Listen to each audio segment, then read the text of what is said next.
Hello friend, आज हम बात करेंगे क्लास 6 क्लास 6 के सामाजिक विज्ञान का फर्स्ट चैप्टर, जिस पे लिखा है फर्स्ट चैप्टर है पृथ्वी पर स्थानों की स्थिति।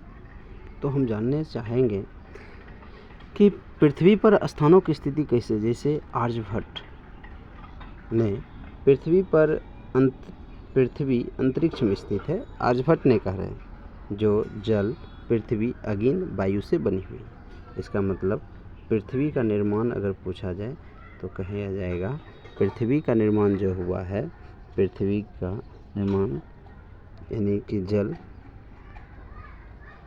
अग्नि, वायु से बनी, और यह गोलाकार होता है। यह क्या होता है? गोलाकार होता है। यह क्या होता है? गोलाकार। यह सभी स्थलीय और जलीय प्राणियों से क्या होती है? घिरी होती है। यह बात किसने कहा? आर्यभट्ट ने कहा है। आर्यभट्ट ने ये कहा है कि पृथ्वी अंतरिक्ष में स्थित होती है, जो जल, पृथ्वी, अग्नि और वायु से बनी है, और यह गोलाकार होती है। यह सभी स्थलीय और जलीय प्राणियों से क्या होती है?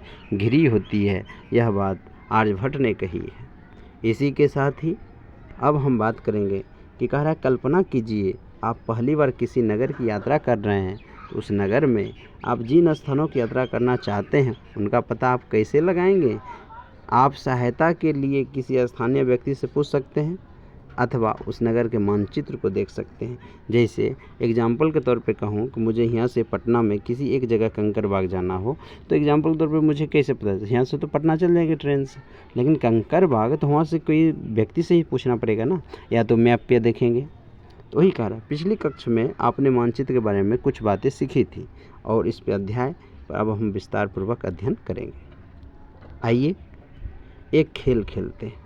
नीचे दिए गया है खेल, उस चीज़ को हम आपको दिखा दे रहे हैं। ये खेल है, लेकिन अब इसके बारे में विस्तार से हम समझने का कोशिश करेंगे।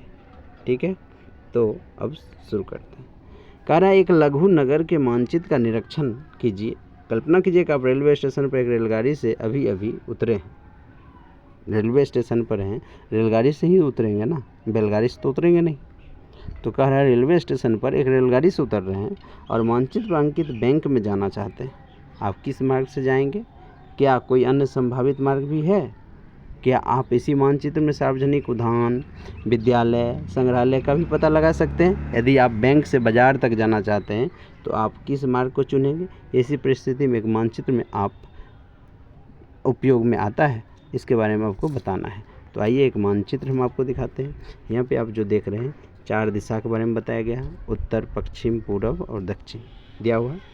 अब यहाँ पे कह रहा है कि रेलवे स्टेशन, तो हमें जानना चाहेंगे रेलवे स्टेशन कहाँ पे है। यहाँ पे इस जगह से हमको बोल रहा है कोई नगर पंचायत में जाएंगे, तो सबसे पहले क्या करेंगे? रेलवे स्टेशन से हम क्या करेंगे? ये रेलवे स्टेशन है, इस जगह से बाहर निकलेंगे और निकलते हुए इसे आके चिकित्सालय के पास जाएंगे। फिर इस जगह से एंट्री करके हम क्या करेंगे? नगर पंचायत जा सकते हैं। या नहीं तो एक और विधि है कि चिकित्सालय जाएंगे, इस जगह से पीछे के रास्ते से होते हुए नगर पंचायत के पीछे रास्ते से हम बैंक पहुंच सकते हैं। एक यही रास्ता है। तो हम कैसे देखें रास्ते का? इस मानचित्र को हम गेम खेलते हैं।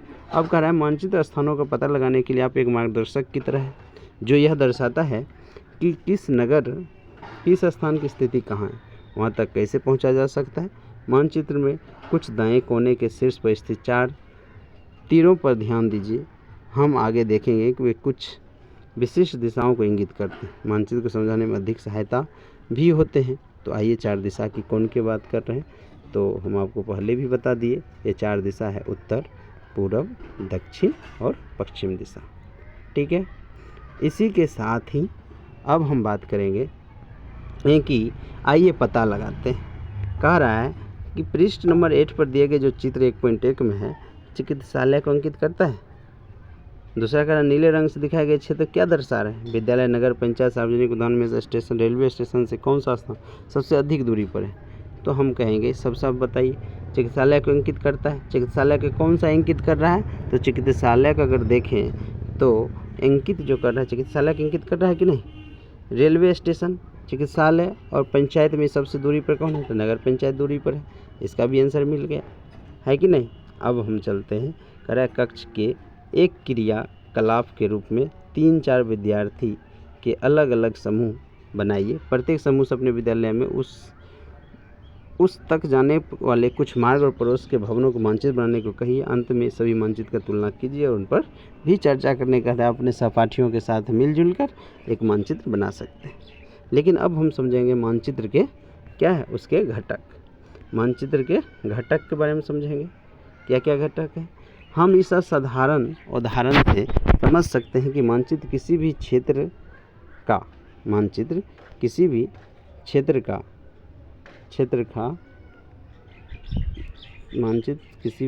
का एक प्रतीकात्मक चित्रण है। यह एक लघु क्षेत्र, गांव, कस्बा, एक बृहद क्षेत्र। मान लीजिए कि आपका जनपद या राज्य अथवा भारत जैसा एक अति विशाल देश है या संपूर्ण विश्व हो सकता है। मानचित्र में आप सतह को ऐसे देखते हैं जैसे आप उसे ऊपर से देखते हैं। तो आइए आप कैसे देखते हैं। सबसे पहला बोल रहा है एटलस यानी मानचित्रावली। मानचित्रों की एक पुस्तक या संग्रह होती है जिसको हम एटलस कहते हैं। जैसा कि आप जानेंगे मानचित्र अनेक प्रकार के होते हैं। पहला है भौतिक मानचित्र और एक होती है राजनीतिक मानचित्र। भौतिक मानचित्र में आप देखेंगे पर्वत, महासागरों, नदियों को दर्शाते हैं, ये सब चीज़ आप देखेंगे। इसी के साथ आप राजनीतिक दिशाओं पर भी चर्चा करेंगे जिसमें राज्य, सीमाओं, नगरों आदि को दर्शाते। उदाहरण के लिए सभी राज्य, केंद्र शासित प्रदेश, उनकी राजधानी को भी भारत का मानचित्र के माध्यम से हम देख सकते हैं। तीसरा पॉइंट है थीमेटिक मानचित्र। थीमेटिक मानचित्र जिसमें विशिष्ट प्रकार की सूचना प्रदान की जाती है। उदाहरण के लिए पाठ्य पुस्तक में चित्र 6.3 से 8.1 में दी हुई है, तो हम आगे चर्चा करेंगे। कह रहा किसी भी मानचित्र में 3 मुख्य घटक होती है, दूरी होनी चाहिए, दिशा होनी चाहिए और प्रतीक चिन्ह होनी चाहिए। इसी के साथ आप चित्र 1.1 को देखते हुए प्रथम 2 के बारे में पहले ही जान चुके हैं। आइए अब हम इन्हें अधिक सटीक ढंग से परिभाषित करते हैं। क्या आप कभी अचंभित हुए हैं कि एक बृहद क्षेत्र को कागज के एक छोटे टुकड़े पर कैसे प्रस्तुत किया जा सकता है? यह मानचित्र के स्केल की सहायता से किया जाता है। आइए हम एक लघु नगर के हमारे मानचित्र पर वापस जाते हैं। तो मानचित्र जैसा कि यह मुद्रित है, इसका प्रत्येक सेंटीमीटर धरातल पर एक निश्चित दूरी का प्रतिनिधित्व कर रहा होता है। माना कि यह 500 मीटर है तो हम कहेंगे कि एक स्केल 1 सेंटीमीटर। अब इस पाठ्य पुस्तक के अध्याय 5 के चित्र 5.2 भारत के मानचित्र को देखिए और स्केल नीचे बाएं कोने में एक रूरल को दर्शाइए कि जिसकी लंबाई 500 और किनारे में लिखा हुआ है, तो इसका समझ अर्थ क्या होता है। ठीक है, इसके बारे में लेकिन आइए पता लगाइए। किसी विद्यालय के खेल मैदान के एक साधारण मानचित्र बनाइए और मान लीजिए कि यह 40 सेंटीमीटर लंबा, 30 सेंटीमीटर चौड़ा है, तो उसे रूलर की सहायता से एक स्केल क्या कर रहा है, खींचने के लिए। इसी के साथ दूसरा क्या कर रहा है, अब यह इस आयताकार क्षेत्र के विकर्ण को भी मापिए। आपके द्वारा की गई माप कितने सेंटीमीटर की होगी, तो आप जान ही रहे हैं, जिसमें लंबाई और चौड़ाई दे रहा हो और आयत का विकर्ण पूछ रहा हो। आयत का विकर्ण क्या होता है, 2 इंटू लंबाई प्लस चौड़ाई। तो इसमें देखें तो 2 इंटू लंबाई कितना दिया है, 40 और चौड़ाई कितना दिया है, 30। तो 2 गुना 40 30 70 बराबर 140 सेंटीमीटर स्क्वायर हो जाता है। ठीक है, ये चीज़ हम देख लिए। कह रहा आइए लघु नगर के मानचित्र के दाएं और शीर्ष पर स्थित 4 तीरों पर वापस आते हैं। ये 4 दिशाओं को इंगित करते हैं। शीर्ष जो ऊपर की होती है उत्तर की ओर होती है, जो घड़ी के कांटे की दिशा में घूमते हुए पूर्व, दक्षिण और पश्चिम, इन्हें चतुर्थीय प्रधान बिंदु भी कहते हैं। यानी जहाँ से घूमता है इसको प्रधान बिंदु कहते हैं। ये उत्तर हो गया, इधर जाएगा तो उत्तर पूर्व हो जाएगा, यह पूरब हो गया और पूरब इधर जाएगा दक्षिण पूरब हो जाएगा, इधर को दक्षिण कहते हैं। ये आप यहाँ देख रहे होंगे। ठीक है, जो आप देख रहे होंगे। इसी के साथ साथ आइए पता लगा कहता लघु नगर के मानचित्र पर पुनः विचार कीजिए और नीचे दी गई सूची में सही गलत का पहचानिए। बाजार चिकित्सालय के उत्तर में है। अब बाजार को देखिए, चिकित्सालय के उत्तर में है। अब यहाँ पे कहाँ है मानचित्र, तो यहाँ पे बाजार जो है चिकित्सालय के उत्तर में है। तो बाजार है कहाँ, तो बाजार यहाँ पे, बाजार चिकित्सालय के उत्तर में, चिकित्सालय के उत्तर में है तो कहेंगे गलत नहीं, क्योंकि चिकित्सालय के कहाँ पे है, दक्षिण के में है। तो ये क्वेश्चन गलत हो गया। ठीक है, अब दूसरा सवाल क्या कह रहा है उसको पहचानिए। अब दूसरा सवाल ये कह रहा है कि संग्रहालय बैंक के दक्षिण पूर्व में है। संग्रहालय बैंक के, दूसरा नंबर सवाल है, संग्रहालय बैंक के दक्षिण उत्तर में है, दक्षिण पूर्व में संग्रहालय। तो संग्रहालय कहाँ पर है, तो संग्रहालय यहाँ पर देखें तो संग्रहालय है, कह रहा है संग्रहालय बैंक के दक्षिण पश्चिम में, ये भी गलत है, दक्षिण में नहीं, जबकि दक्षिण उत्तर में होना चाहिए। ठीक है, ये भी गलत है।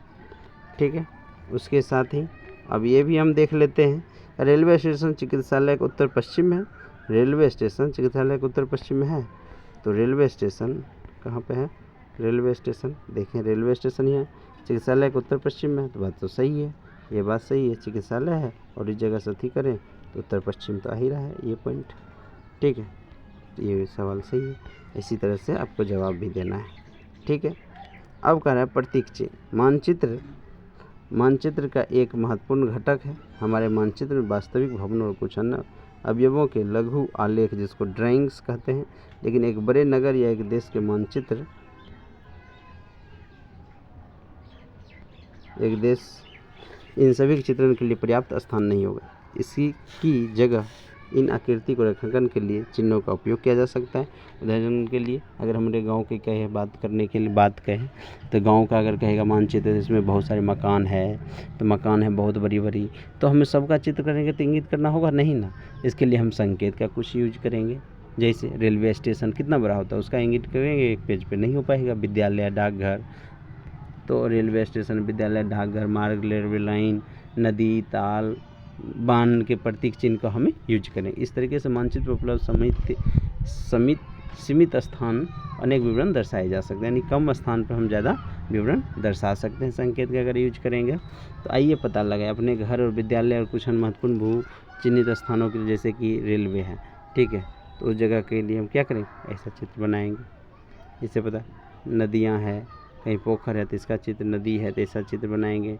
ठीक है, इससे क्या हो जाएगा, तो कम, जैसे यहाँ पर देखिए गिरजाघर, मस्जिद है तो उसका चित्र कैसा है, कुआं, तालाब है तो इसका चित्र कैसा है, तो हम कम जगह पे हम ज़्यादा चित्र को डिलीवर कर सकते हैं। ठीक है, तो इसी के साथ पृथ्वी पर मानचित्र के बारे में बात कर रहा है। ये कर रहा है पृथ्वी पर मानचित्र क्या है, पृथ्वी का मानचित्र कुछ अधिक कठिन है, क्योंकि हमारे ग्रह आकार कैसा है, चपटा नहीं है। हमारे ग्रह का आकार कैसा, आकार चपटा नहीं है, इसकी आकृति लगभग गोलाकार है, लगभग इसलिए कहते हैं क्योंकि यह पूर्ण गोलाकार नहीं है, अपितु ध्रुवों पर थोड़ी चपटी होती है। हम इसे व्यावहारिक दृष्टि से गोलाकार कागज के एक समतल पृष्ठ पर एक गोलाकार वस्तु को यथावृत्त चित्रित करना संभव नहीं है। ऐसा क्यों है, इसे समझने के लिए एक संतरे को इस प्रकार छीलिए कि आपके पास छिलकों के केवल 3 अथवा 4 टुकड़ा हो। इसके बाद एक मेज पर उन्हें चपटा करने का प्रयास कीजिए। आप पाएंगे कि किनारों के तोड़े बिना आप यह नहीं कर सकते। जैसे एक संतरा है, एगो संतरा लीजिए, आप मानिए ये गोलाकार संतरा है, जब इसको ऐसे छीलना है, ठीक है, तो उसको कैसे छीलना है, इस तरह से, इस तरह से, इस तरह से, इस तरह से छील दिए। ठीक है, इस तरह से जब हम इसको छीलेंगे, अब मानिए ऐसा आकृति आएगा कि नहीं, तो वही ये कह रहा है। तो जब उसको मोड़ना चाह रहे हैं तो मोड़ेंगे जब ये मुड़ेगा आगे तभी तो गोला हो पाएगा। अब एक ग्लोब पर विचार कीजिए, जो एक गोल आकृति जैसा है, उस पर एक मानचित्र बनाया गया है, एक गोल आकृति बनाया है जिस पर एक मानचित्र, जिसमें पृथ्वी, मंगल, चंद्रमा, तारों और तारामंडल आदि का भी एक मानचित्र हो सकता है। इस पृष्ठ पर दिए गए प्रथम चित्र देखा जो वह भौतिक वस्तु जो गोलाकार है, धातु, प्लास्टिक, कार्डबोर्ड से बनी होती है। हम यहाँ पृथ्वी के भूगोल का प्रतिनिधित्व करने वाले ग्लोब का भी क्या करेंगे, अध्ययन करेंगे।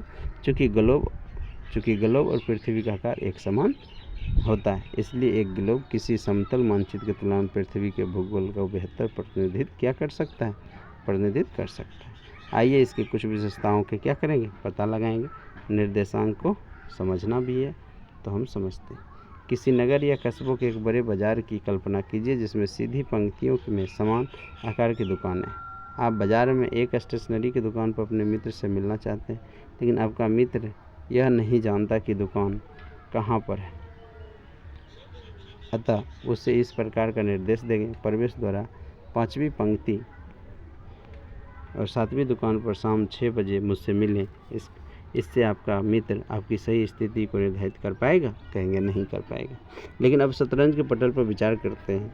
आप शतरंज खेलते हुए होंगे, शतरंज में देखिएगा ऐसे होगा और शतरंज में ऐसा ही तरह से पाए रहता है, एक के छोड़कर एक ब्लैक होगा, ये छोड़ के ये ब्लैक होगा, फिर ये छोड़ के ये ब्लैक होगा, इसी तरह से बना रहता है शतरंज।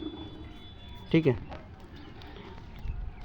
इसमें क से ज तक दोनों की ओर के बीच अंक 1 से 8 तक होती है। शतरंज में आप देखेंगे तो शतरंज में आप देखें तो हम अगर बना दें तो ऊपर भी और नीचे भी, ठीक है, ऐसा ही 1 2 3 4 5 6 7 8 ऐसा रहेगा। इसी को 1 2 3 4 5 6 7 8 ऐसे ही टाइप का रहेगा।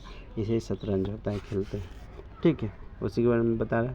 आइए पता लगाने, यदि आपके काले पक्ष की ओर खेलना है तो उसे विधि प्रस्तुत देना होता है। इन्हीं नियमों का उपयोग करते हुए अपनी चाल भी रखना होता है। चाल उसमें कैसे खेलना होता है, ये सब प्रोसेस बताया है शतरंज कैसे खेल। जैसे इनमें 2 उदाहरण प्रयोग किया, निर्देशांक प्रणाली कहा जाता है।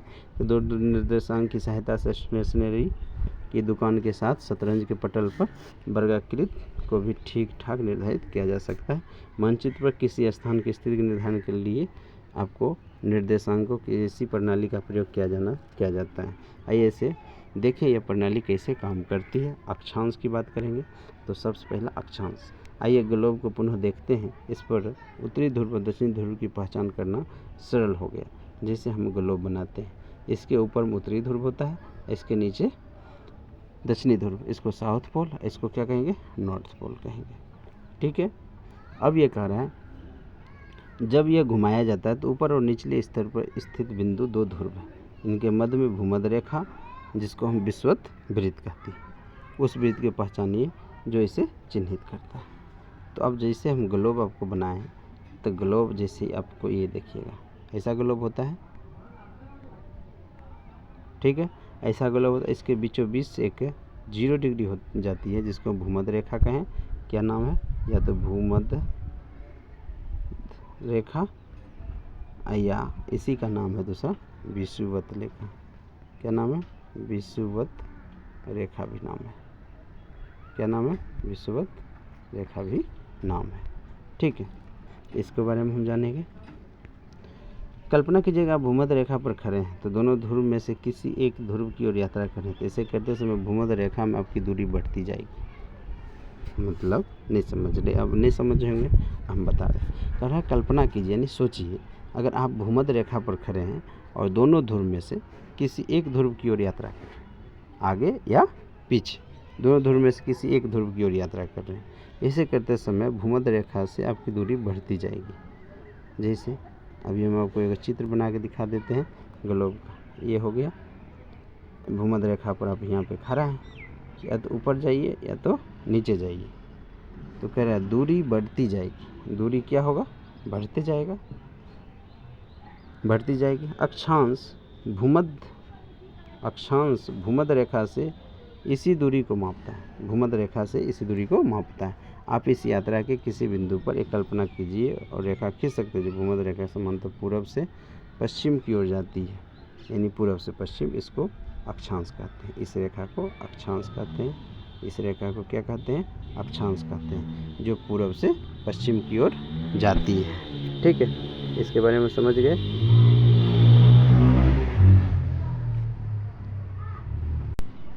लेकिन एक चीज़ है, कह रहा है एक भूमध्य रेखा के समांतर पूर्व से पश्चिम की ओर जाती है, इस प्रकार रेखा को अक्षांश कहा जाता है।